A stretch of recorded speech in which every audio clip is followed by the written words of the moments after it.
Kanpur news रो पड़ी ममता, परिवार के 4 बच्चों की मौत। मां बोली अब कौन पुकारेगा मुझे, हमेशा के लिए खामोश हो गई आवाजें। आसपास के लोगों ने बताया कि शाम को बच्चे मिट्टी के खिलौने बना रहे थे।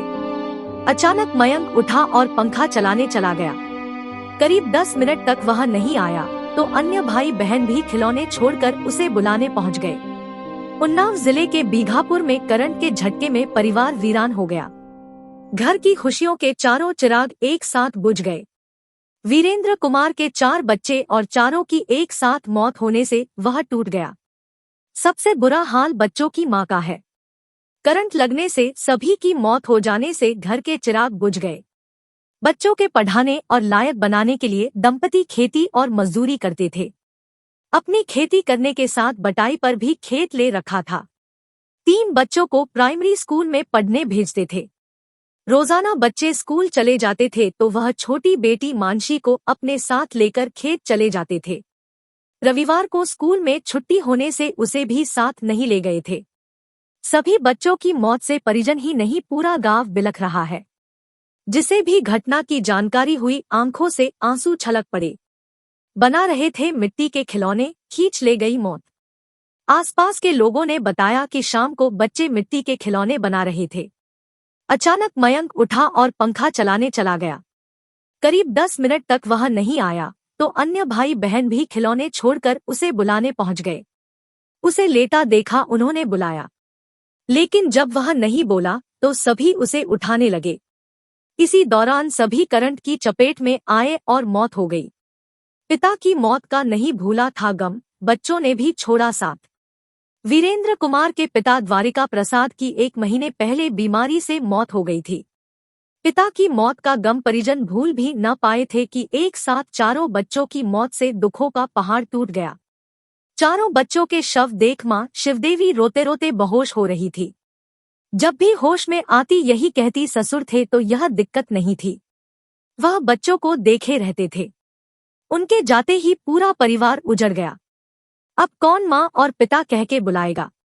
कौन बाजार से सामान लाने की जिद करेगा? सभी उसे ढांढस बंधा रहे थे। जेई ने घर पहुंचकर की जांच, वैध मिला कनेक्शन। घटना की सूचना पर विधायक आशुतोष शुक्ला, एडीएम नरेंद्र कुमार, एएसपी शशिशेखर और सीओ माया राय देर शाम मौके पर पहुंची और परिजनों को ढांढस बंधाया। विधायक ने हर संभव मदद का आश्वासन दिया। करंट से मौत की सूचना पर अवर अभियंता आशीष गुप्ता मौके पर पहुंचे और कनेक्शन की जांच की तो वह वैध मिला है। कौन पुकारेगा मां, हमेशा के लिए खामोश हो गई आवाजें। वीरेंद्र कुमार और उनकी पत्नी शिवदेवी जब भी काम से घर लौटकर आते थे बच्चे देखकर खुश हो जाते थे। अक्सर गले में लिपट जाते थे। इससे पूरे दिन के काम का दर्द वह भूलकर बच्चों में मगन हो जाते थे। लेकिन एक ही झटके में विधाता ने उसके चारों बच्चे हमेशा के लिए छीन लिए। बार बार कहती रही, एक बार मां बुला दो। बच्चों के शव देख मां उन्हें सीने से लगाकर बार बार ऐसे झकझोर रही थी मानो नींद से उठाने की कोशिश कर रही हो। बार बार कहती कि एक बार मां बुला दो। इस अनहोनी को देख वह ईश्वर को कोस रही थी कि जब एक साथ सभी बच्चों को लेना ही था तो दिया क्यों।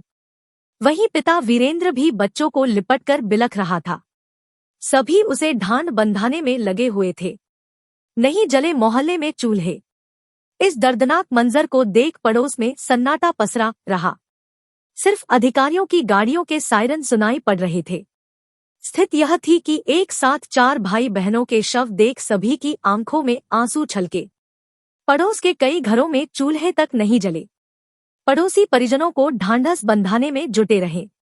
आर्थिक सहायता दिलाएंगे। डीएम अपूर्वा दुबे ने घटना पर दुख जताया। बताया कि करंट लगने से एक साथ 4 बच्चों की मौत हुई है। परिवार की आर्थिक स्थिति ठीक नहीं है। बिजली विभाग और कृषक दुर्घटना के तहत आर्थिक सहायता दिलाने का प्रयास कर रहे हैं।